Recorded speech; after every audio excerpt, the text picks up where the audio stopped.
Good afternoon, everybody.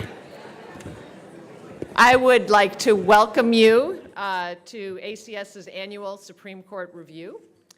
I'm Caroline Fredrickson. I'm the president of the American Constitution Society. As I think you all well know, we are an organization that was founded in 2001. We are a national network of lawyers, law students, judges, and policymakers who believe that the law should be a force to improve the lives of all people. ACS works for positive change by shaping the debate on vitally important legal and constitutional issues, such as the ones you will hear discussed today. So I think we have many of you who have been to these reviews year in and year out. And so you may recognize that I have often said, what a blockbuster term we've had. Well, you know, I guess I'm just going to have to repeat myself because this year was no exception.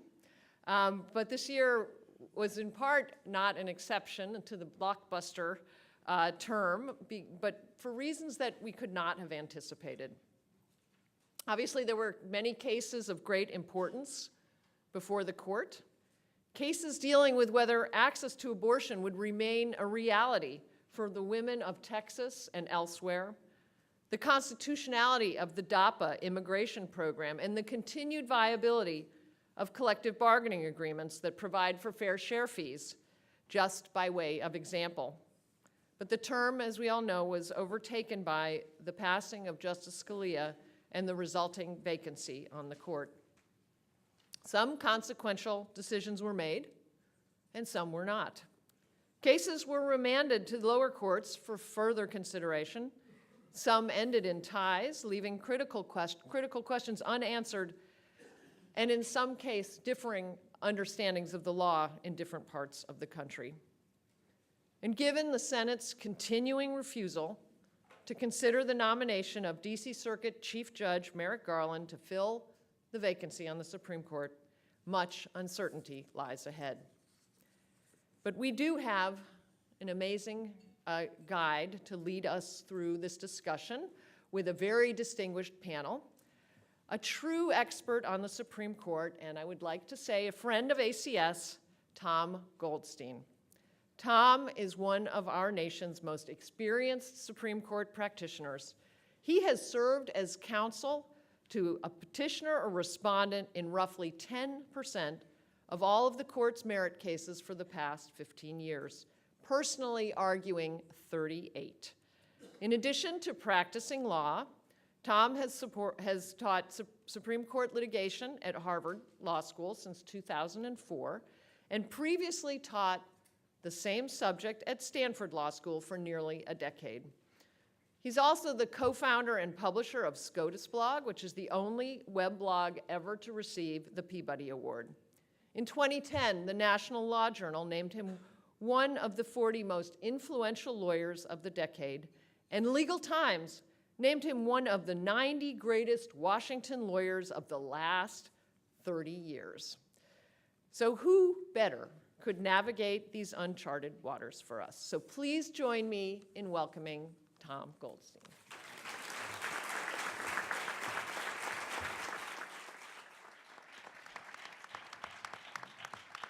Thank you all so much for being here. Thank you to the folks as well who are watching through our friends at C-SPAN. It is an incredibly exciting time, not just to be following the Supreme Court as it has been for several terms, but to be doing it through this organization and its eyes as we take a look at what could be an incredible transition in the Supreme Court.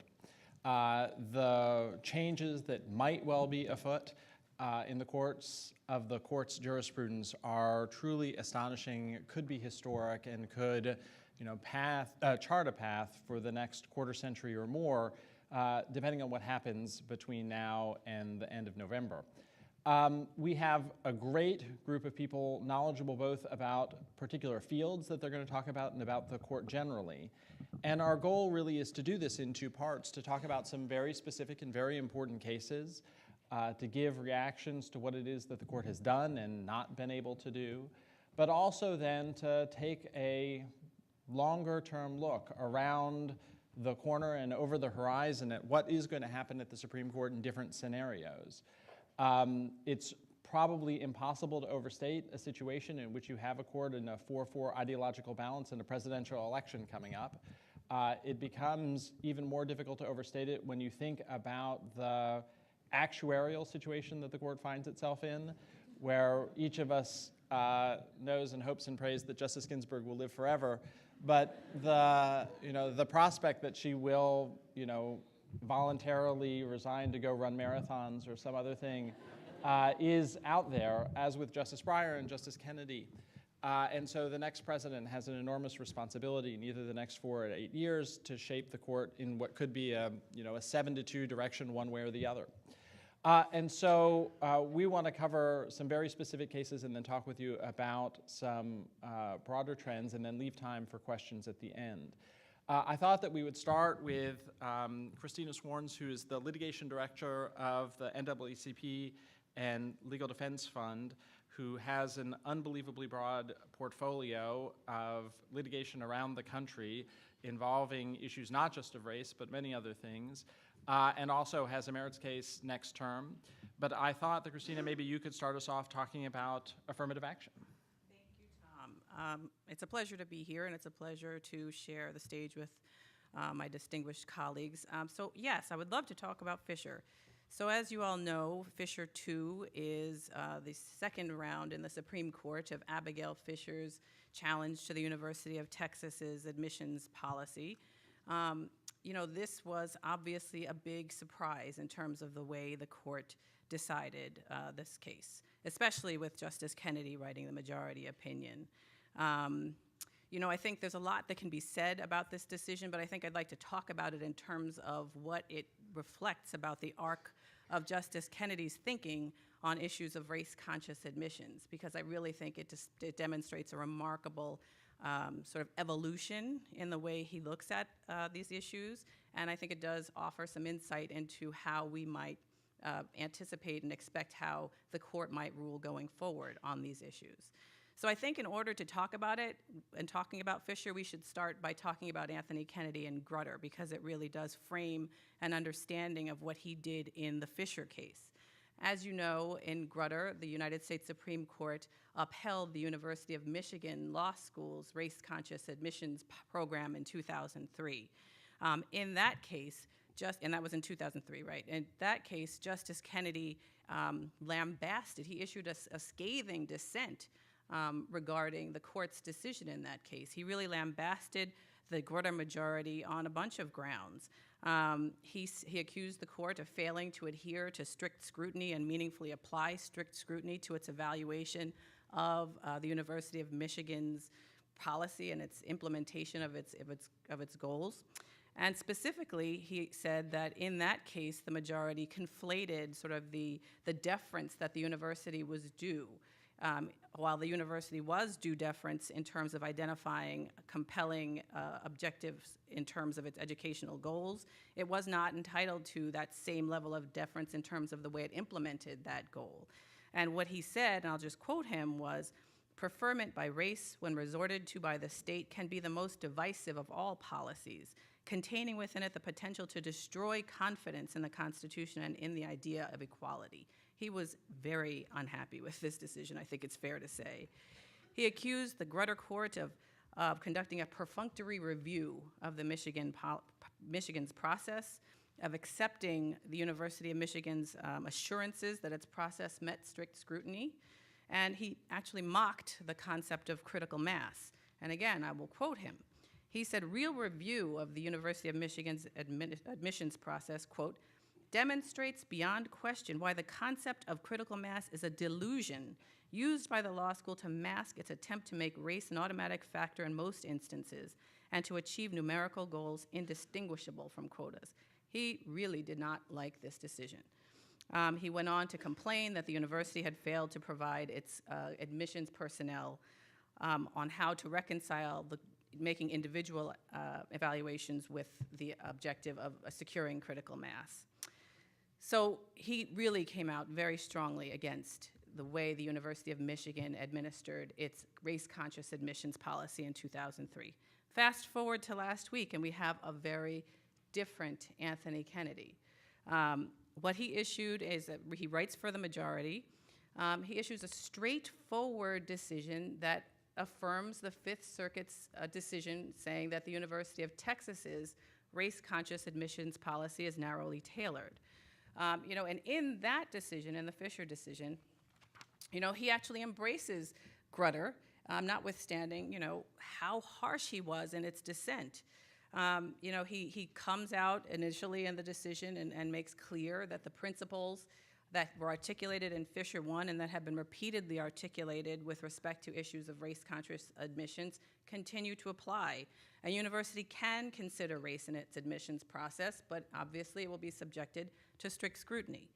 A university's decision to pursue educational benefits that flow from diversity is entitled to deference. But the university, of course, bears the burden of proving that there are no race-neutral alternatives that are available and workable. These are the principles that have been articulated by the court repeatedly, and he again reaffirms them in this case. And then, however, when he applies that to looking at Abigail Fisher's challenge to the University of Texas's process, he really, takes down each of her complaints one by one. And in many instances, her complaints really echoed his in Grutter. So it's a fascinating read.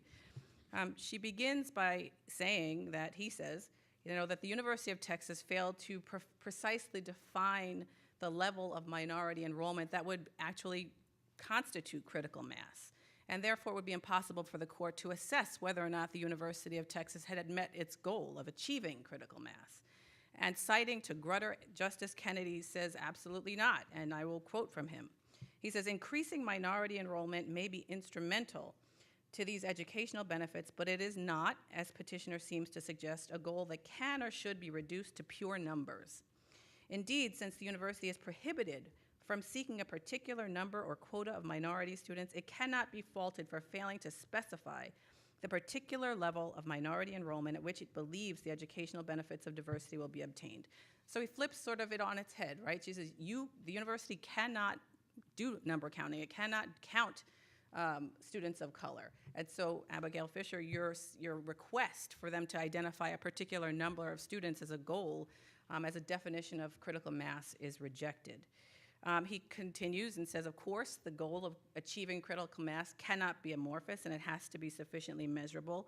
But he says, of course, that the University of Texas met that goal because they laid out clear and specific objectives like destruction of stereotypes, of promotion of cross-racial understanding, preparing a student body for an increasingly diverse workforce, cultivating a set of leaders with legitimacy in the eyes of the citizenry. He says that is absolutely consistent with the university's obligations, and it met its goal in that regard. Abigail Fisher also says, she accuses the University of Texas of not needing to consider race because, in her view, it had already achieved critical mass with the race-neutral policies it had administered. He goes through those and he says absolutely not. The record shows that there was not critical mass based on the goals identified by the university. She says consideration of race is not necessary because it only had a limited impact on advancing the university's compelling interest. And he disputes that and says it's contradicted by the record, and there's evidence that there was a meaningful impact on diversity as demonstrated by numerical increases in the number of Black and Latino students in the school. But he also says, and I'll quote him again, the fact that race consciousness played a role in only a small portion of admissions decisions should be a hallmark of narrow tailoring, not evidence of unconstitutionality. So again, the fact that this is a small component, this affects a small group, is evidence of the constitutionality of the process here. And last, she says there are alternative race-neutral means available of reaching the university's goals. And again, Justice Kennedy refutes this and takes it down one by one. None of Fisher's proposed alternatives were workable, according to the decision. The university did not and should not have had to alter the weight given to things like socioeconomics or academic factors, because he says you don't have to choose between a diverse student body and academic excellence. And he also rejects her pursuit of expanding, the top 10, the race-neutral policy. So at the end of the day, this is a very different Anthony Kennedy than we had in 2003. And I guess, obviously, I haven't had dinner with him, so I can't explain in firsthand how he got there relative to where he was in 2003. But we know a few things, right? In 2007, and parents involved, he made clear after the Grutter decision that he acknowledges the continuing relevance of race. And he, in fact, disputes Justice Roberts, he criticized Justice Roberts for his all too yielding insistence that race cannot be a factor in admissions. And then in Fisher 1, we know, thanks to Joan Biskupic, that he was talked back from striking down the University of Texas's affirmative action policy by Justice Sotomayor in her compelling and powerful description of the experience of students of color. And then that was in 2013. 1 year later, we all watched, the United States explode in a fury of race-based violence. And unquestionably, that was something that he saw and absorbed, and like we all did. 2015, he announces inclusive communities, where once again he acknowledges the continuing prevalence and significance of the role of race. And then 1 year later, he announces the decision in Fisher 2. So it seems clear that at the end of the day, Justice Kennedy has really evolved on the question of the role of race in admissions and university admissions. This case obviously represents a big win for the civil rights community, and we think a right decision.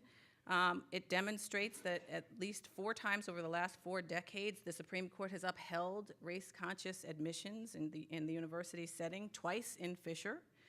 And at this point, we only have 3 justices with clear and unambiguous opposition to race-conscious admission. So I think it suggests a new looking forward in terms of how the court will deal with these issues going forward. And what does that mean as a practical matter? Would you expect to see expansions of these programs? Do you think that universities and the civil rights community think of this as kind of the high watermark for what they're able to do? What would you, as someone who follows these issues so carefully, think will be the next stages? Because Texas had a relatively unique program. It did. What we would see in other public university contexts?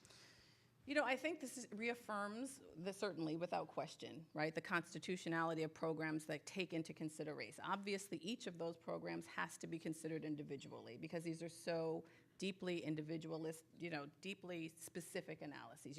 I don't know that I could say every single program that's out there will meet what Justice Kennedy has set forward today. I think that the universities have the confidence to know. I think it's a big change that Justice Kennedy does, in fact, see a role for race-conscious admissions and is willing to affirm that role. And I think that should give universities confidence to think about how they can tailor their programs in a way that meets the concerns that he's identified. Do you think, and more broadly than affirmative action, do you read in Justice Kennedy's opinion anything that speaks more broadly about a shift in attitude by him on questions of race more generally? For example, with respect to racial gerrymandering, civil rights litigation that involves race, or do you think this is specific to this context? This is a straightforward application of Grutter, right? It is not. Many thought not. Yes, well. Many thought a straightforward application of Grutter would kill it. You said you were surprised. Yeah, I agree. But ultimately, he adheres to the majority. Not his dissent, right? Mm-hmm. He adheres to what the majority says in Grutter, right? He quotes it extensively throughout the decision. In terms of a wider view of race, I don't know that I would say that this particular decision, opens a floodgate in terms of where he is on race. I would say that the evolution I've described, coming from where we started in 2003 with Justice Kennedy and Grutter, demonstrates, an evolution of his view on issues of race overall. Well, let me just bring you in. Will Consovoy, who's involved in all manner of civil rights litigation at the Supreme Court, has been particularly involved in a lot of the most significant cases from the kind of conservative civil rights perspective. I wonder if you had a takeaway from, were you surprised? Did you have a sense of what you take from this? Yeah, I was, of course, surprised. I read Fisher 1, we agreed with the standard the court set in Fisher 1. We thought a straightforward application of it would have led to a different result. It didn't. If you trace Justice Kennedy's trajectory from Crozon to Adirond to Grutter to Gratz to parents involved to Fisher 1, it's a straight line, and then it's a real shift. In terms of the decision itself, I don't have a lot to add beyond what Justice Alito said. Justice Kennedy didn't respond. Now, he often doesn't respond. That is his way of handling majority opinions. He often doesn't respond to dissents, but having read the coverage of the case, I have yet to see anybody respond to the points Justice Alito made in terms of the application of strict scrutiny. And I don't think there are effective responses, but you know, the votes weren't there, so the votes weren't there. I would make two broader points if I could. The first is, I think what's more interesting than what Justice Kennedy said is what I would call the liberal block of the court didn't say. Say what you want about Bakke, but Justice Marshall stood up for his point of view. He wasn't just going to go along with Justice Powell and sign on to an opinion he couldn't agree with. He stood up for a vision of the Constitution that me and my clients don't share, but it's a real vision. It's a vision of a soaring liberal view of the use of benign racial preferences. No one wrote to defend that vision of the Constitution on the liberal side. No one stood up for that. They simply were willing to sign on to anything Justice Kennedy was willing to write. And so when we're talking about people standing up for views, I think that's quite notable. And I would add, it's not true on the other side, and we talked about parents involved. That opinion could have been assigned to Justice Kennedy. They needed his vote and they knew it would be decisive. But the Chief Justice and Justice Alito and Justice Thomas and Justice Scalia were unwilling to simply join the opinion. They would say what they had to say and let him write separately, knowing that his view would control, but it would not be their view. And so I do think that's striking, that there was simply no response to the points that were made. Last, in terms of the future, we always did see this as a unique case. That the way the top 10% plan operated in Texas, filling up 75% of the seats, we thought made it a unique case in our favor, in that it created more diversity, at least in terms of racial and ethnic diversity at University of Texas, than it had when it had previously used racial preferences. And so we entered the case thinking, well, this is an interesting case study. What happens when a school is forced to abandon racial preferences by its own circuit, moves to what we view as a race-neutral alternative, gets more minority enrollment, and then as soon as Grutter comes down, reverses course and simply reflexively uses race. And so we thought those unique factors would lead to an interesting case, but not one that would necessarily be decisive for all programs. I agree that I think this is a somewhat unique case. And so while the result is disappointing, I don't think it tells us altogether what's going to happen going forward. My clients have sued, as some people may know, the University of Harvard College, over the use of racial preferences. It has sued the University of North Carolina at Chapel Hill over the use of racial preferences. And I think, as I read Fisher, it invites a more fundamental challenge. We were criticized for not building more of an evidentiary record, for getting more data and statistics, for learning more about the kinds of students that are being admitted through these policies, how students are performing. What does the racial makeup of the class look on graduation day? Does it look the same as it did on freshman orientation? And so I know from our perspective, we're going to be asking for all the material we need to meet the standard of evidentiary support that Justice Kennedy says we need to have. Walter Dellinger is in the house. Walter Dellinger, once of and still of Duke and the Hogan firm, you're a former acting Solicitor General of the United States. Could you talk about politics and bribery and all the kinds of things that we know you know so well? And from secondhand experience at best. In the McDonald case? Sure. Could I just make a brief comment to emphasize something Christina said that addresses the mystery that both of you addressed of the shift by Justice Kennedy. I think you cannot underestimate a factor that Christina mentioned, and that is what happened in the culture. I mean, the larger issue, which the court has been grappling with since Bakke, is to what extent is race still an important culturally relevant category? To what extent does race really matter? Are we in a post-racial world with the election of a president of color in which the only time discrimination raises its head is when disappointed applicants to an elite college bring a lawsuit And I think there is certainly that sense. It's reflected in Justice Alito's dissenting opinion, a vigorous dissenting opinion in Fisher, where he's deeply offended by the depth of this, what he sees as, I believe his terms are odious and pernicious, racial discrimination, where he thinks that it's addressing a non-problem, that racial discrimination against people of color is a thing of the past. And some of that is reflected in the opinions that Justice Kennedy has written and signed previously.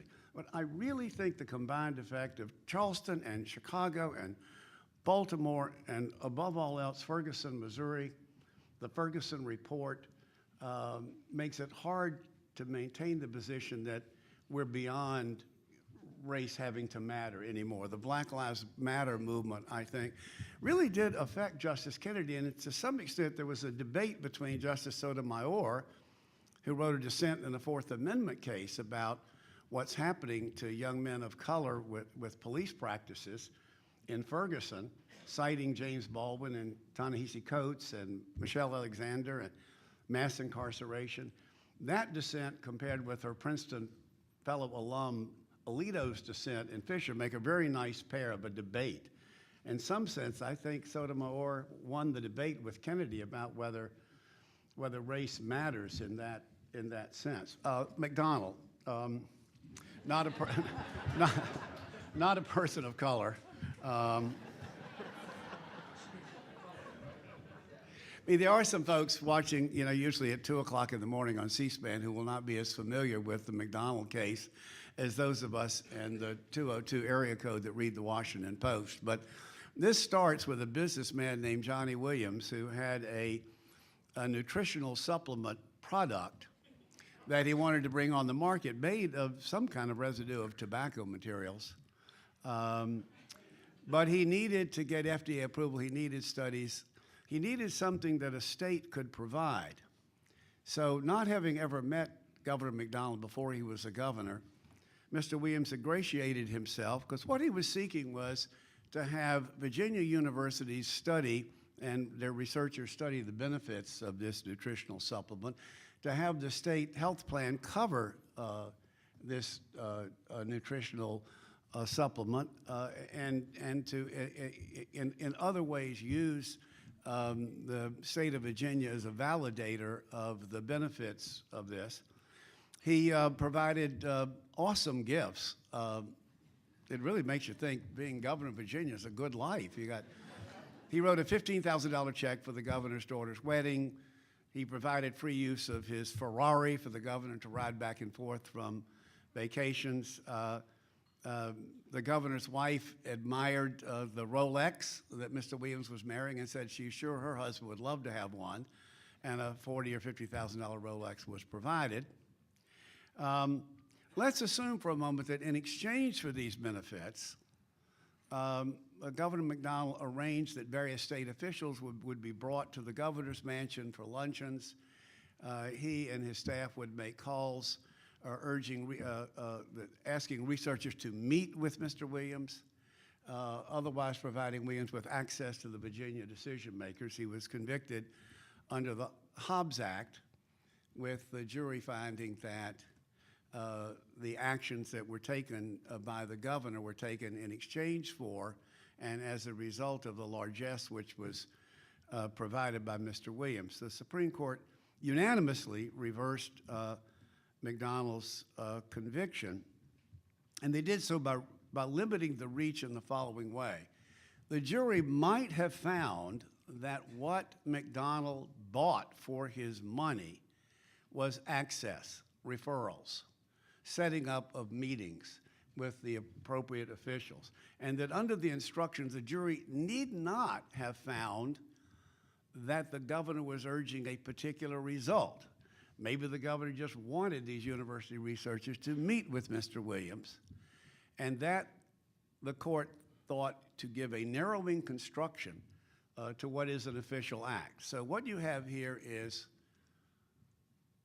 benefits being provided to the governor. Arguably, the jury could have found in exchange for, and the government undertook to prove that, the actions that the governor took. Well, what the court said is, we're going to narrowly limit what counts as an official act.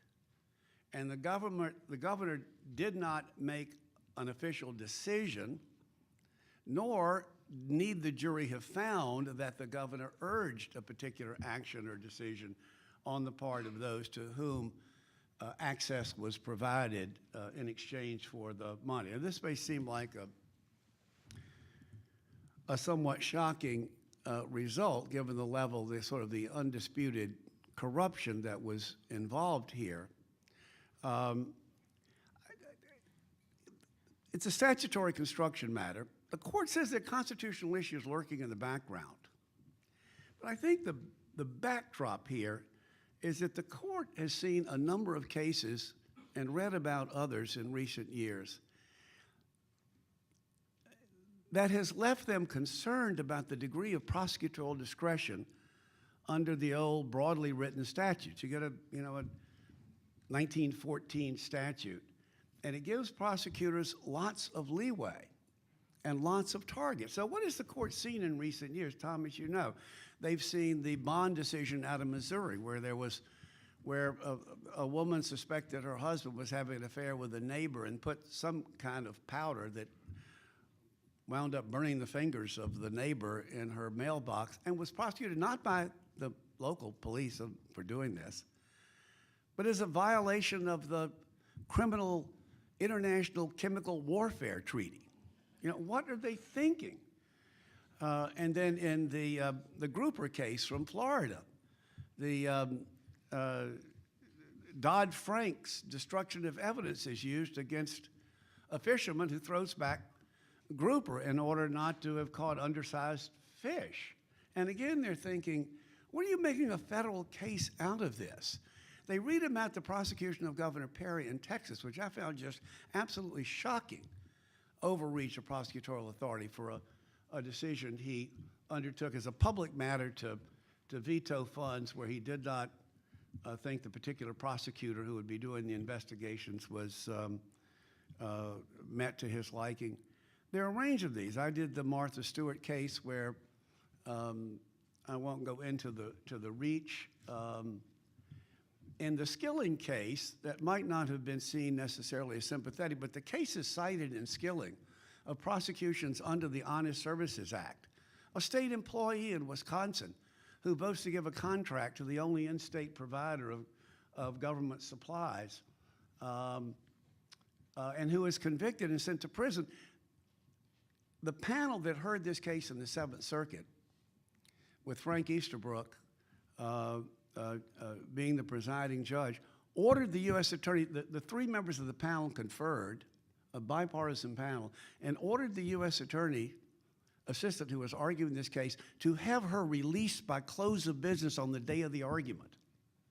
They were so livid about the prosecutorial judgment that went into this, and putting this mother in prison pending appeal with it. They have seen really extraordinary cases. So there is a legitimate sense on the part of the court that we have to narrow some of these statutes. And when you have a world in which for which this court is partly responsible, of large amounts of contributions and people gaining access, if you're a prosecutor, you have this limitless range of prosecutorial targets, where if you find and here it was not just gifts, but campaign contributions the government acknowledged would trigger the statute. They're really worried about campaign contributions. Virginia can take care of the gifts problem. It's ridiculous to allow government officials to be taking $50,000 gifts. That's legal in Virginia. So that's the underlying problem here. What worried the court was that campaign contributions would also count as the quid.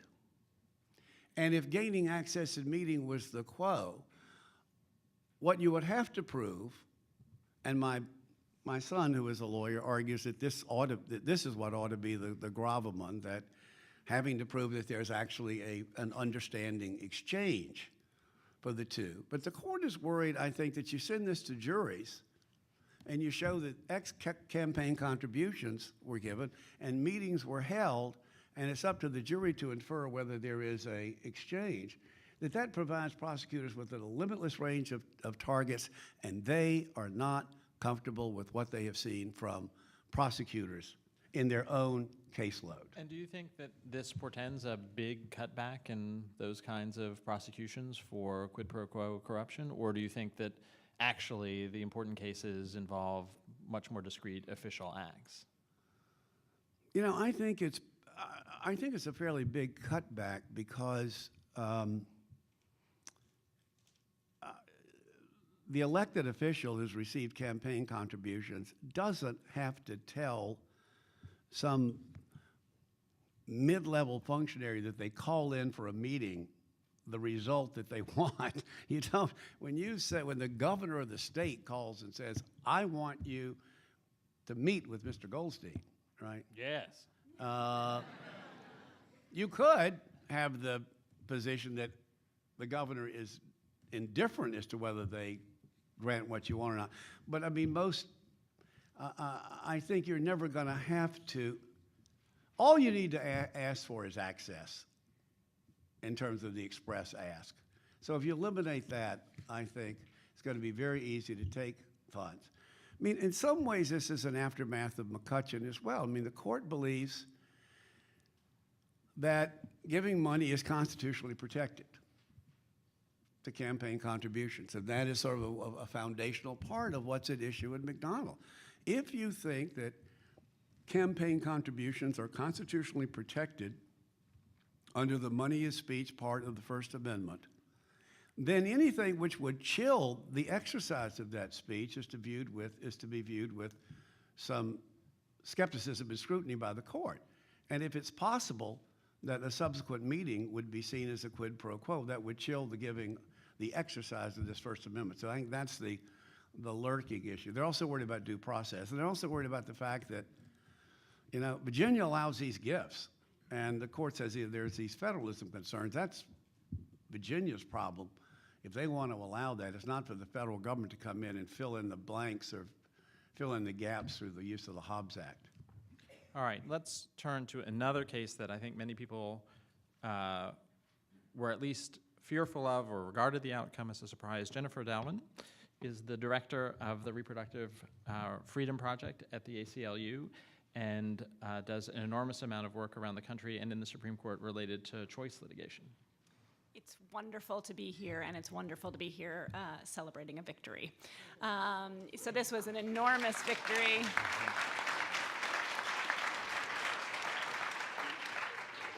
This was an enormous victory obviously for women and families in Texas, but this is an enormous victory for the country. And why do I say that? It's really for two main reasons. The first is that the court said in crystal clear language that states can no longer rely on sham justifications to make it harder for women to get abortions.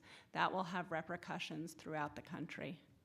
Second, the court also made clear that even if there is some state interest that is furthered by the regulation, and here there was none, even if there is some state interest that is has a modicum of being furthered, that's not enough. You have to balance that against the burden that is imposed on women who've decided to have an abortion. So what were the laws at issue in Texas? There were two. The first required doctors who provide abortions, and only doctors who provide abortions, to have admitting privileges at a local hospital. I know that sounds kind of good, right? It sounds like, great, I want my doctor to have privileges, but it turns out doctors who provide abortions can't get privileges, in part because of anti-abortion animus, but also because in most places you have to send a significant number of patients to the hospital every year. And guess what? Abortion is so safe that doctors who primarily provide abortions can't meet that quota, and so they can't get admitting privileges. Also important to note, other doctors aren't subject to this. Only doctors who provide abortions. So doctors who provide comparable procedures that have similar risks or even greater risks, are not required to have admitting privileges at their local hospital. The second requirement is known as the ambulatory surgical center requirement. This, in essence, required facilities that provide abortions to turn themselves into mini hospitals. Yet again, this does not apply to facilities that provide procedures that have comparable or even greater risks. And the evidence showed that it would cost a minimum of $1.5 to $3 million for facilities to turn into these mini hospitals, and many, many, many could not do so. So all of the trial courts to hear cases like this, and there were several throughout the country, found that these requirements did nothing to protect women's health. And on Monday, the Supreme Court agreed. The court found that there was virtually no evidence that these laws would advance women's health. In fact, they said they were nearly arbitrary. This was not a surprising finding, given that the American Medical Association and the American College of Obstetricians and Gynecologists had all said these laws don't make women any safer. In fact, they put women at risk. But what these laws did do is force 3/4 of the clinics in the state of Texas to shut down, making it virtually impossible for many, many women to get the care they needed. If both laws had been allowed to take effect, we would have gone from about 40 clinics in the state of Texas to about 10. That's 10 clinics for 5.4 million women of reproductive age. So how did we get here? Right, this sounds pretty clear. But the Fifth Circuit said these laws were okay. It upheld the laws, even though there was no actual evidence of medical benefit. They said that didn't matter. They said as long as there was some conceivable rationale for the law, that was enough. And in fact, they chided the district court for accepting evidence. It basically said, as long as it passes the laugh test and doesn't prevent too many women from getting the care they need, a regulation is okay. How many is too many women? You might ask. Well, Texas had argued 50%. If it prevented 50% of women who needed an abortion from getting one, then maybe you could strike it down. I'm happy to say that on Monday, the Supreme Court rejected all of those arguments. Again, the court said that the state must have actual evidence that the law furthers the state interest. Flimsy rationales are no longer enough. It also said that the actual benefits of the law must be weighed against the burdens. Applying that test, the court held that both regulations were unconstitutional. A few points that are worth noting, I think. This wasn't a new test. The court said this is an application of Planned Parenthood versus Casey. This isn't something a new test that they created, a broader test. It was just what courts were supposed to be doing all along. The other thing I think worth noting is this opinion was joined in full by Justice Kennedy. I think after the last couple of opinions, right, particularly in Stenberg versus Carhart and Gonzalez versus Carhart, people had some questions about where Justice Kennedy stood, whether he still stood behind his opinion in Planned Parenthood versus Casey, whether he still would protect the right of women to have an abortion, and I think we got our answer on Monday. So where do we go from here? This is, terrific news, and a number of state regulations are already falling. On Tuesday, the Supreme Court denied a cert in the Wisconsin case, a case challenging a very similar admitting privileges law, where the evidence showed that the law would have forced women to wait 8 to 10 weeks for an abortion in that state. The court refused to review the Seventh Circuit's decision striking down that law. The Attorney General of Alabama said he would no longer defend Alabama's admitting privileges law. That law would have shut down 4 of the 5 clinics in the state and left 1 doctor for the entire state to provide abortions. But the fight is far, far, far from over. One anecdote, in Louisiana, they've said, we don't care. We think our law is different. We're going to continue to defend our admitting privileges law. And we need to remember that in the last 5 years or so, states have passed over 300 restrictions on access to abortion. We will be looking at all of those laws and seeing what is amenable to challenge, but we have no illusions that this fight is over, that we are going to start to see state legislatures calm down. In fact, we expect to see some doubling down. There may be some changes in strategy. They can no longer pretend that these laws are intended to protect women's health. We'll have to see different rationales, but we expect the fight to continue with sort of just as much vehemence as we had before the decision on Monday. Thank you. Will, can we come back to you with I'm sorry? With the next major fight related to immigration? Yes. So the case, as I think everyone's aware of, is Texas versus United States. It was a multi-state challenge led by Texas to the president's immigration policy, the policy known as DAPA. I will try to stay away from the acronyms in this one. They confuse me, I confess. But the policy had essentially two main planks to it. One had to do with not removing, essentially, from the country or deprioritizing the removal of parents of children who are either citizens or who have lawful presence in the United States. The second part, and I think this is where the heart of the case was giving essentially legal status to those people, and in particular, work authorization. Texas, leading many states, objected to this, and they claimed injury in several forms, but as the case progressed, it really focused on their providing licenses to these individuals and the costs associated with that. The litigation began in Texas, and Texas won in the district court a preliminary injunction, and the court issued a nationwide injunction. And so this case very quickly turned into what I think will be a very interesting federal courts case, in that you have issues of jurisdiction, of standing, of the scope of a district court's powers, of the scope of the president's authority under the Take Care Clause of the Constitution. There were APA standing questions. So for law students in the audience, I suspect you will be seeing these hypos on exams for many years to come. And unfortunately, you will not have the Supreme Court to give you guidance on how to answer them because it ended 4-4. And so it is obviously a case of enormous importance, having very weighty questions that go to the heart of the president's constitutional powers, the heart of a court's Article III jurisdiction. And I think for everyone it's disappointing to not know, what the answers are, at least from a majority of the court.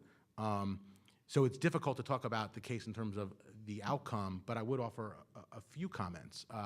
One thing, and this is my own perspective, I wouldn't be entirely confident that we know that the votes on standing were the same as the votes on the merits. I think there's an assumption that people have, but I wouldn't necessarily be too convinced of my own assumptions on that one. Obviously, the Chief Justice wrote the dissent in the Massachusetts versus EPA case, but that case, I think, provides some authority for standing. I think Texas had additional arguments for standing as well.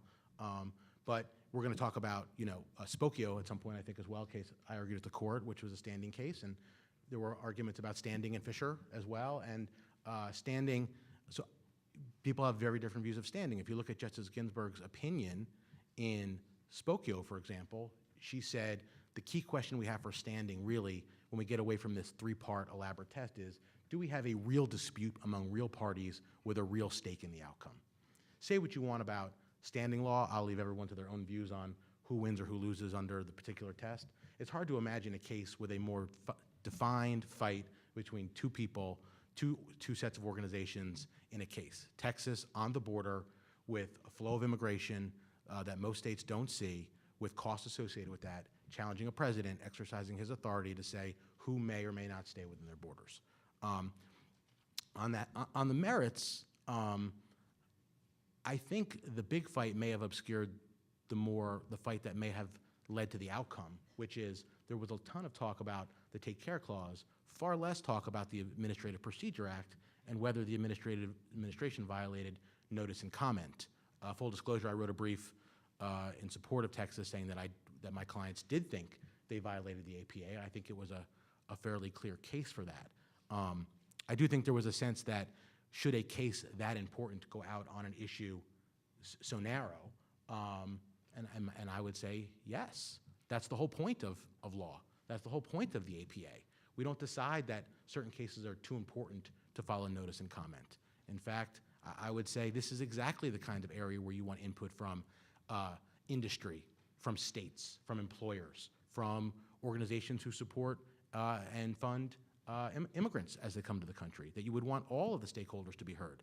And I do think that potentially part of the problem the administration faced before the court was this wasn't the first time that the administration had used the administrative process to support what they think are noble and important policies, and they're entitled to think that, but that they may have skirted procedural requirements, and this came up in the Affordable Care Act with changing the date of the employer mandate, and there are other notable examples as well. And so while we may think of this case as a big question about presidential power, I think it may be more about something far more arcane, which is Section 553 of the APA. So in addition to, just to put a pin in it, in addition to the fact that the court tied 4-4 and therefore affirmed by default the Fifth Circuit's decision invalidating these measures, maybe the most consequential thing that the administration lost this term was on a stay, another procedural step, and that is the Clean Power Plan, where the court stepped in and enjoined it. And so that's probably a second major initiative at the end of the Obama administration that is on hold, even though the Supreme Court didn't put together a 5-justice majority, but another significant administrative action.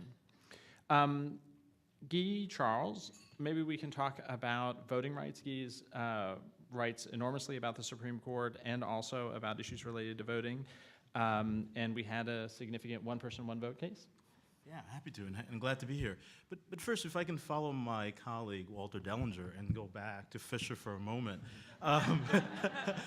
Because I do want to emphasize something that both Walter and Christina said. I remember listening to the oral arguments in Fisher while a lot of the issues were going on in the country and thinking there's an otherworldliness and sterility about those oral arguments where we're arguing about to what extent is this admissions process with respect to this particular person at that level is a violation of the Constitution, right? Is this what the Constitution means when all of these other issues are going on in Ferguson, et cetera? And it just seemed as if the court was in one world and reality, right, existed down here on earth.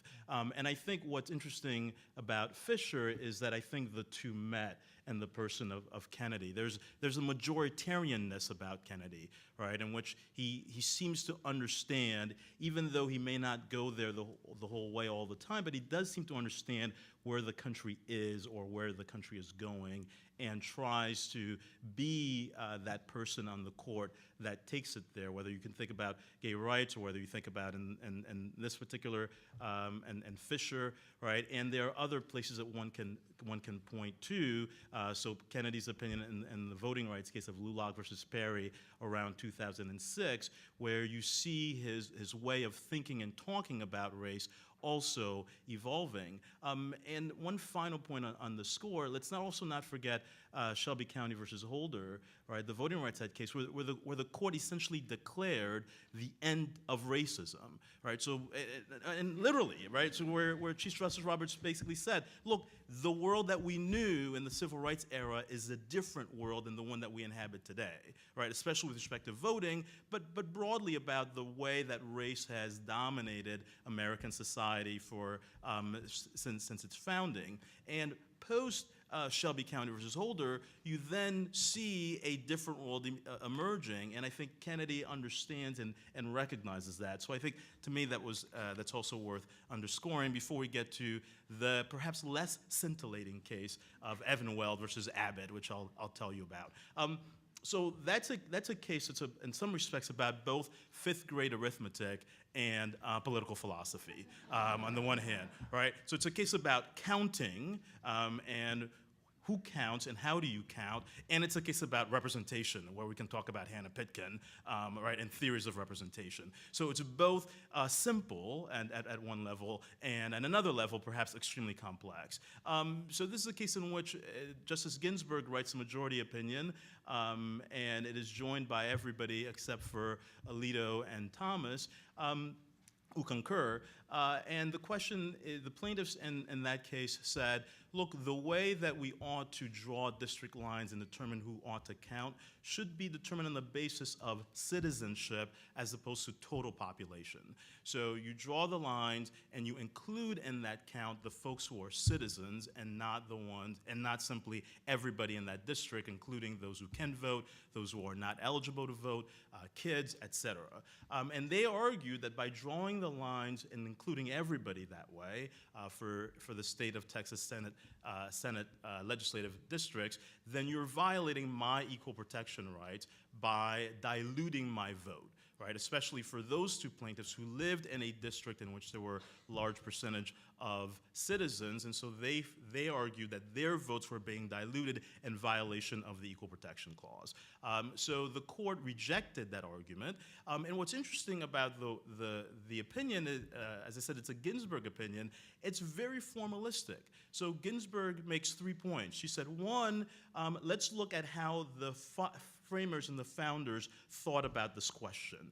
There's a theory of representation that is included within the Constitution, and we can look at the founders at the time that the Constitution was adopted, as well as at the time that the 14th Amendment was ratified, and look at that theory of representation. That theory of representation is about total population. That's the theory of representation. Then she also says, let's look at our precedents, right? So let's look at what the founders did, let's look at what are our precedent, and then she said, let's look at practice. So it's a fairly formalistic opinion, and she concludes all 3 of those things point in one direction. And they point to the fact that the theory of representation is one of total population, that the Constitution does not require, right, and that was part of the argument, does the Constitution require, compel the states to draw the lines only including citizens? You should know the Constitution does not require that.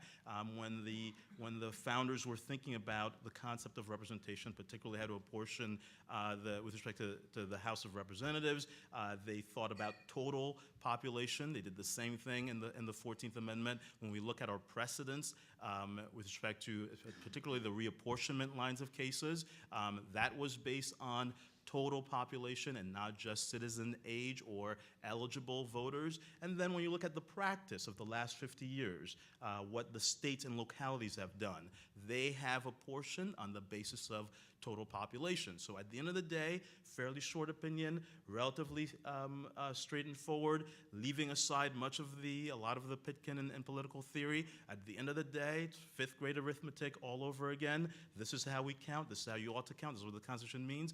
All done, all in about 12 or so pages, right? Fairly simple, neat Ginsburg opinion that when you look at it, you say, wow, there's a bit of a formalism about this. Perhaps it's because this seems to be a relatively straightforward case. It would have been a radical decision, I think, to have concluded that the Constitution means this particular thing. In fact, Justice Thomas would say, look, the Constitution doesn't have a theory of representation at all. So he would undermine and reverse the Baker v. Lyons line of cases, go back to the 1960s and reverse all those lines of cases to say it's up to the people, up to the states to decide. It doesn't have a theory of representation. So I think would have been a radical move for the court to have gone the other way. And so I think that's what makes this case a relatively simple, straightforward, and perhaps less exciting case than all the ones that we're talking about. But very interestingly presented. If you have a boring case, you've got to make it exciting. Deepak Gupta, who has his own firm, does an enormous amount of consumer-side litigation around the country, particularly in appeals and in the Supreme Court. Do you want to talk about maybe what is the principal consumer case of the term Spokeo? And then Will, who was involved, can give us his thoughts as well. And I fear that this may be the one case that people might find even less exciting. It's a case that's about Article III standing and in a term with affirmative action, abortion, immigration, bribery, voting. It's not a case that's gotten a lot of attention, Spokeo versus Robbins, but I think it's an important case in its own right, but it's also, I'm so glad that Tom has made time for a case that's about access to justice for consumers and workers, because I think this is one way in which the Supreme Court has an enormous impact on the lives of everyday Americans, but these cases often are not the ones that the press focuses on because they tend to be about procedural issues and they're just not as sexy. So maybe when they involve race discrimination at Walmart, they're on the front page, but they're often not. So this is a case, you could say it's a case about access to justice. You can also say it's a case about separation of powers. You can also say it's a case about whether people can put out false information on the internet, because those are the facts of the case. Spokeo is a website that publishes reports with facts about people. So you can look up a job applicant, you can look up your ex-girlfriend, you can look up your creepy neighbor, and you can find out information from public records. And Spokeo had a profile of the plaintiff, Thomas Robbins, that he alleged was riddled with inaccuracies. And he was concerned that because Spokeo markets these reports to employers, that could harm his job prospects. And so he brought a class action lawsuit under the Fair Credit Reporting Act, which requires that companies that put out consumer reports, including reports used for job screening, that they make sure that those reports are accurate.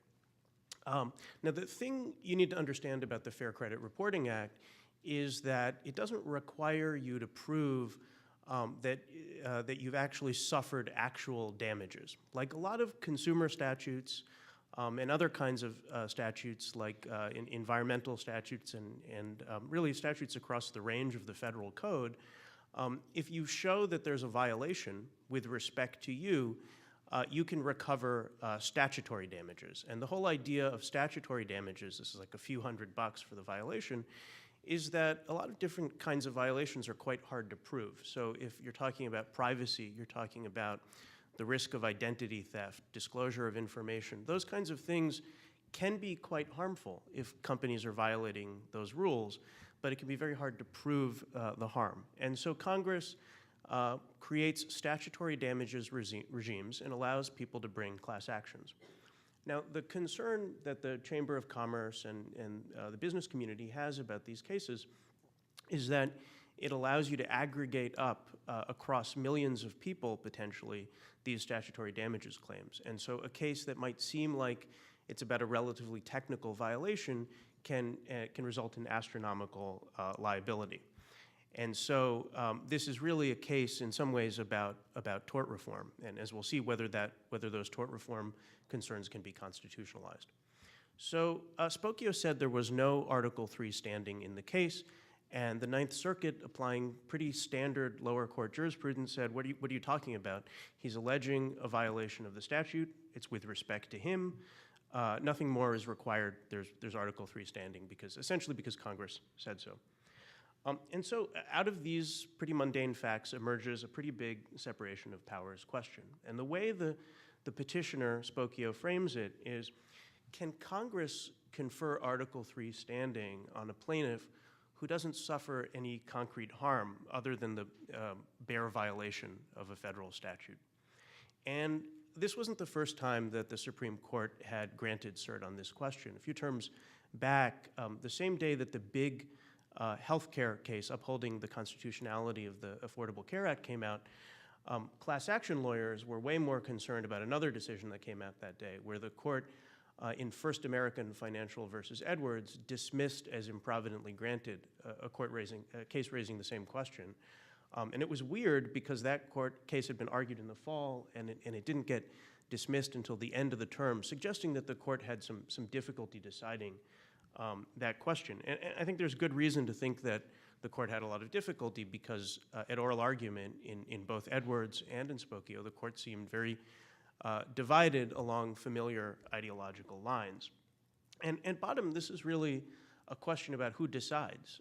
Who decides what society is going to regard as a harm, whether it's about privacy or rights to information or discrimination.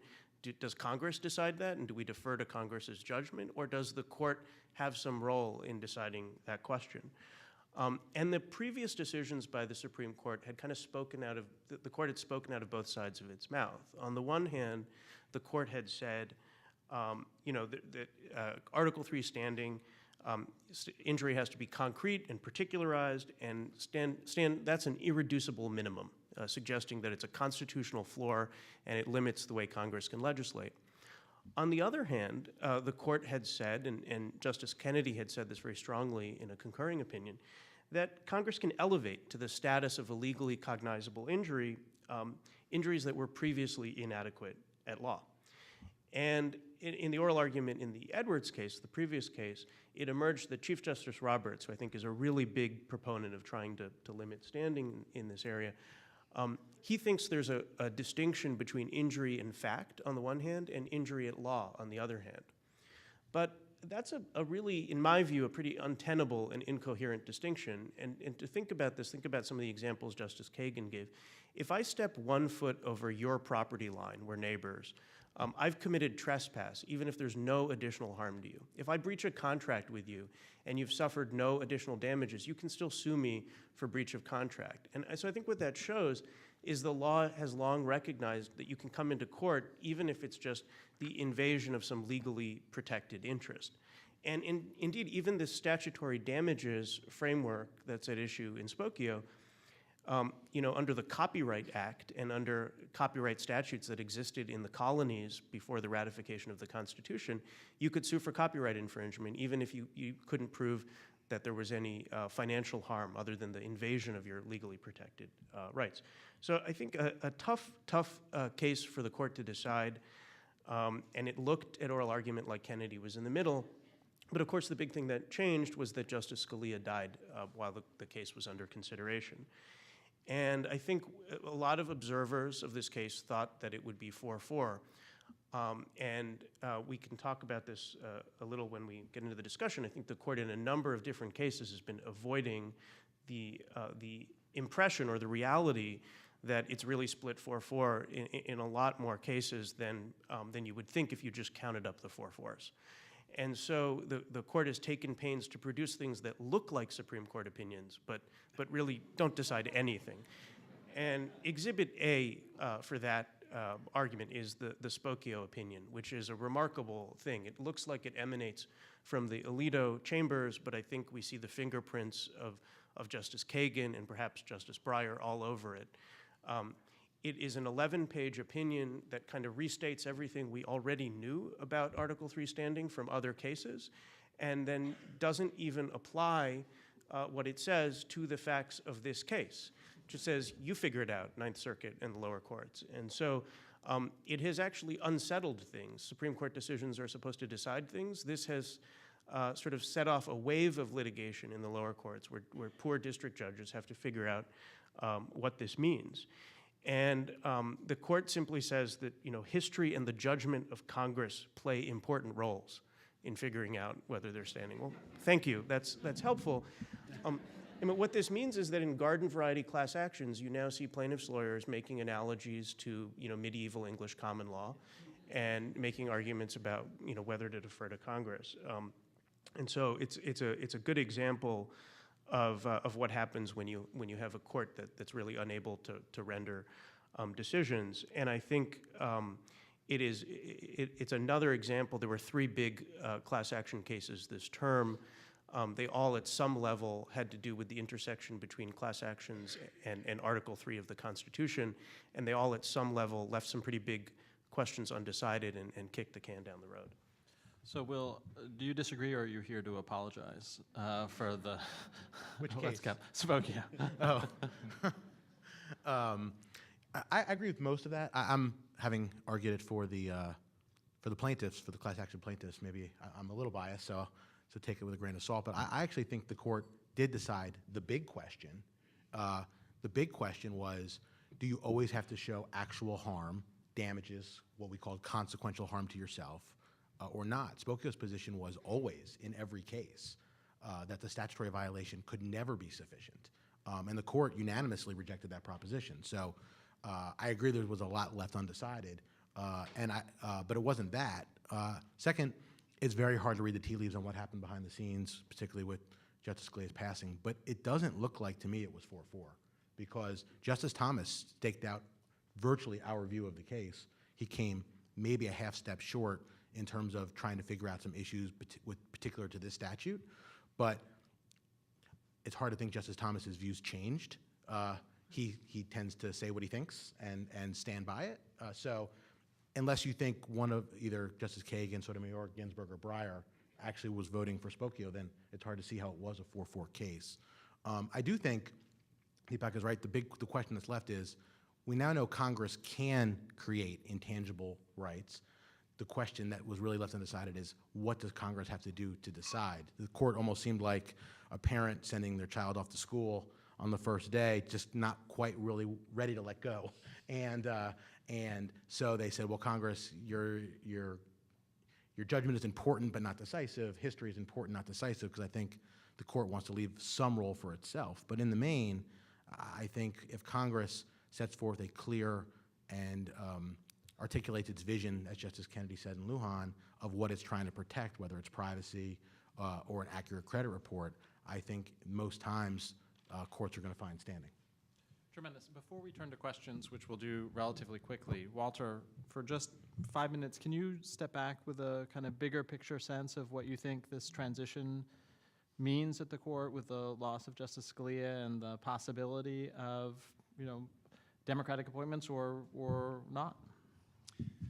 Well, the last time we had a majority of the court appointed by Democratic presidents was 1969.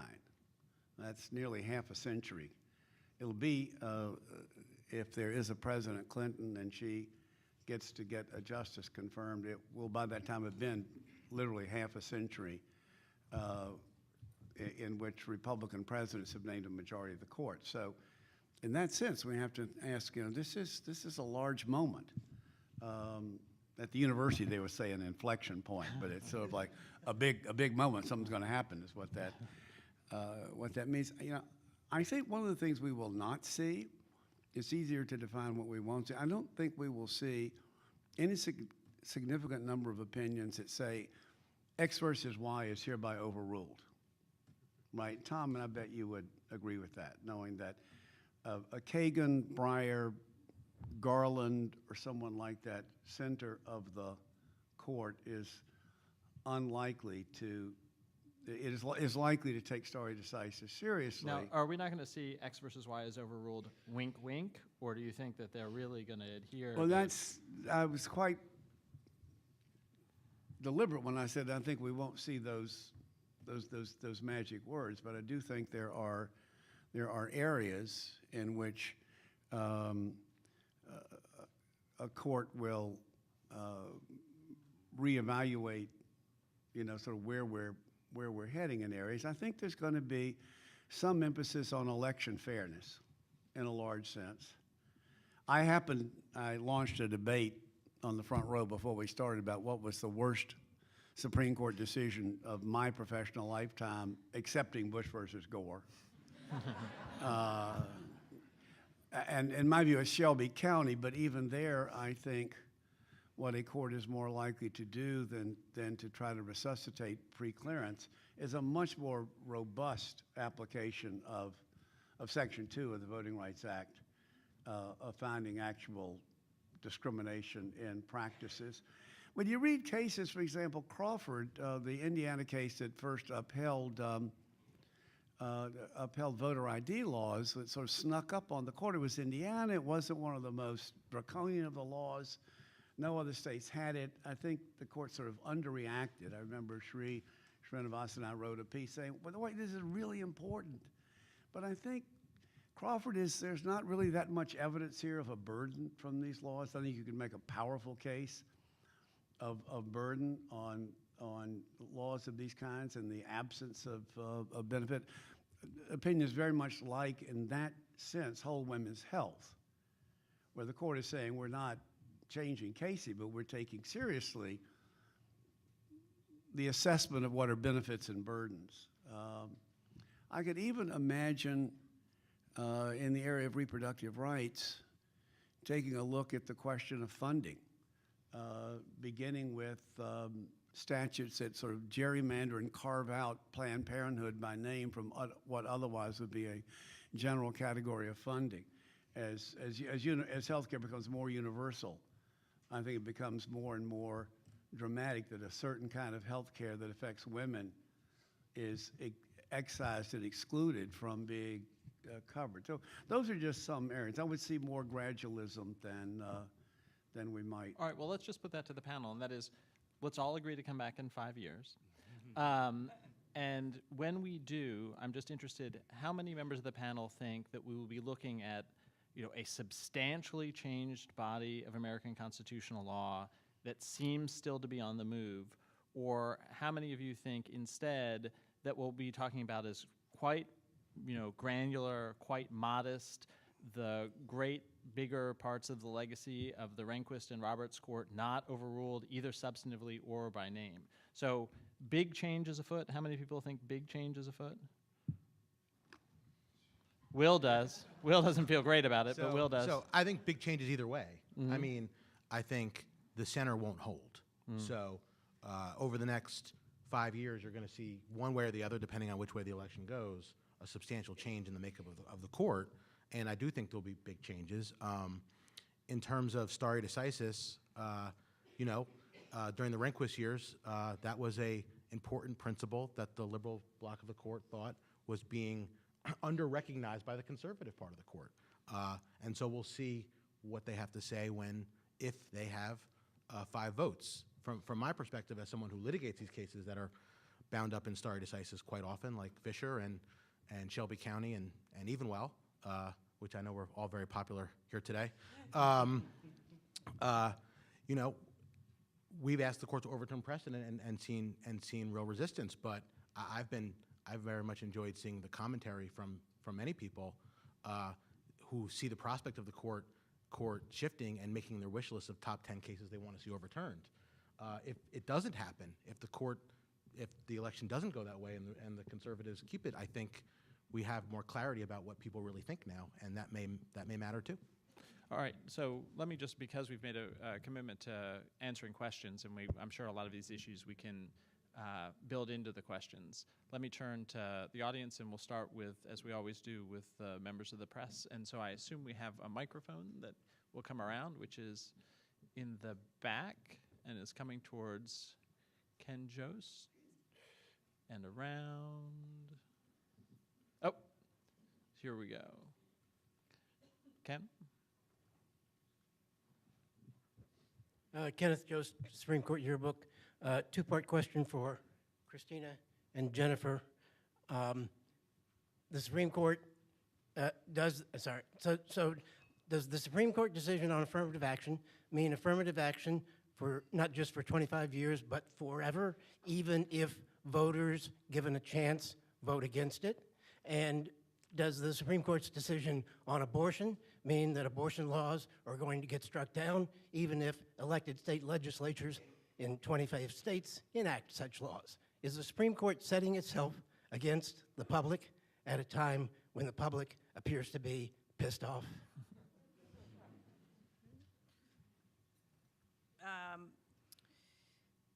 I certainly don't think Fisher speaks to the question. I don't think the Fisher case in particular pits itself against, a public referendum on affirmative action. This was a very specific case addressing a very specific policy, at the University of Texas. So I don't think that question has been queued up because of the Fisher case. I do think, as Walter pointed out, there is some recognition in the court based on recent events that race does still matter. And I think that is a shift sort of in the wider American public's understanding of the role of race and whether it does still matter, right? When the President Obama was elected, we had this entire conversation about, right, are we now in post-racial America? And I think that the explosion of 2014 laid that to rest. So I do think, to your question, I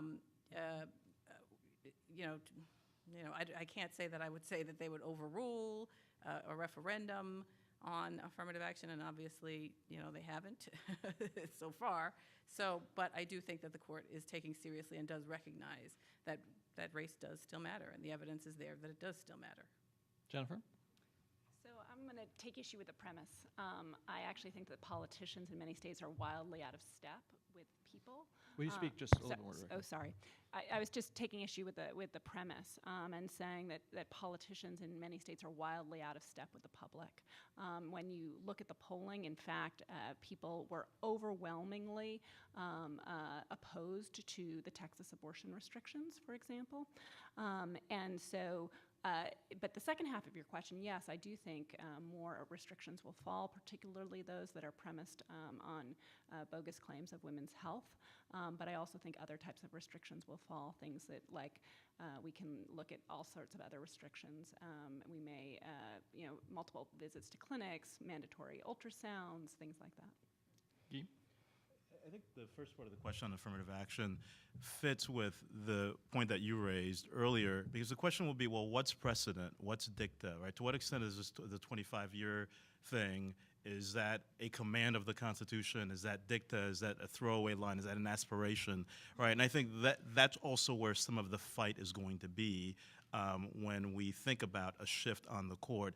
Some of it will be at sort of that level. What is that we're going to consider precedent? What is that we're going to consider as part of dicta, as part of the law, the jurisprudence, et cetera? And I think that's also worth thinking through as we answer some of these questions. Sure, and just to link the two things, this is a reference back to 10 years ago when the court upheld a program at the University of Michigan saying, kind of aspirationally perhaps, we really expect to see these kinds of programs no longer be necessary in 25 years. And the question is, will they be necessary, and will the Supreme Court kind of change its view in that time and say, well, enough is enough?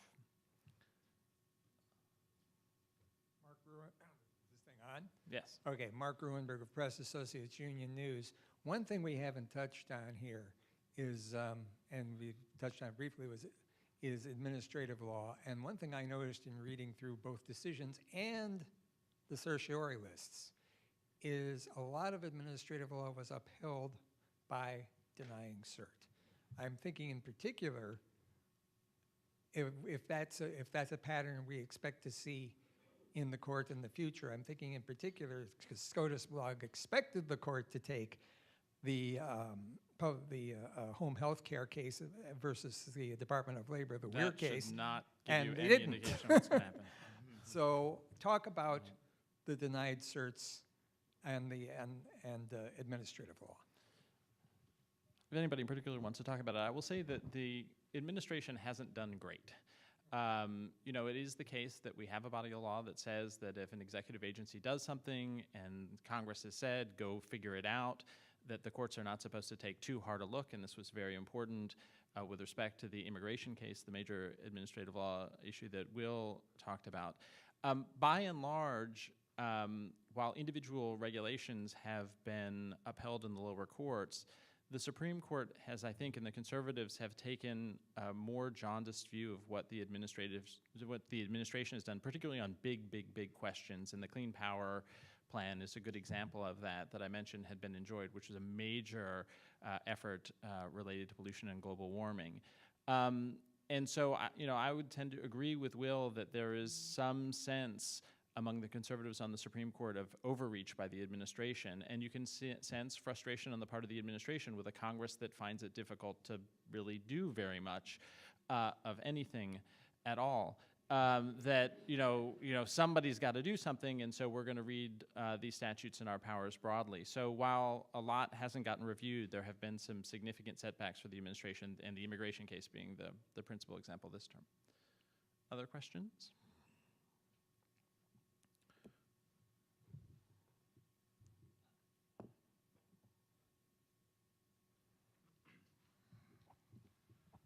Hi, Matt Dretson. I'm a law student at the University of Texas. Been a very interesting term from our vantage point. I'd like to ask the panel about an issue in Evanwell that didn't come up in the earlier discussion, which is the dispute between Texas and the United States. The United States thought total population is the only permissible basis for apportioning districts. Texas thought they could choose from several. The court didn't resolve that question. Do you think we'll see a jurisdiction test that in the coming years? Thank you. So, Guy, we learned this term, it is okay to mess with Texas. Repeated. So, do you have a sense of this question? Yeah, it is possible that a jurisdiction will test it. I don't see the court taking a position that the state must use total population. And Justice Alito, in his concurring opinion, was thought that the majority was flirting with that idea and wanted to put a pop that balloon. I don't see what the theoretical and the legal argument there would be. Though, on the flip side of it, you can see where the court found its footing to say that this is permissible, right? But to say that it is required as a matter of constitutional law, doctrine, precedent, practice, I think that might be a step too far. So before we run out of time, sorry. We did a brief for the NAACP Legal Defense Fund on this question, basically urging the court not to go ahead and rule that a state was prohibited from choosing some other method because the court had no record for doing that. And we did not want the court to say, of course the state, all we're holding is that Texas is not required to use citizen voting age population. We did not want them to go ahead and suggest that a state could choose, if it wished to use anything else, because we said there's no record here. And given the fact that we've had such an almost unbroken tradition of using total population for a couple of hundred years, you'd really want to know why a state all of a sudden had decided to go down the risky and difficult road of defining some other subset, which has the risk that it would be manipulative in a way that total population isn't. And you'd want to know what is behind that, what the motivation is. Don't cast holy water on anything else the state might want to do. And I think the court generally did leave that open for the future. Let me ask a concrete question about the future of the court, and it's based on an assumption, admittedly, that may not come to pass. But in the event that Hillary Clinton does win the presidency, how many of you think that Merrick Garland will be confirmed in a lame duck before she takes office? One person? Anybody else? No, Deepak, sort of. How about would Hillary Clinton stick with the nomination and renominate Merrick Garland? How many people think that would happen? Well, it's hard to know because it's the future, it's true. But that's what that is inherent in the question. But so how many people actually think that if Hillary Clinton is elected, that instead what you will see is a younger, substantially more liberal, perhaps of color nominee than Merrick Garland? Two people? Well, that's what you want, I see.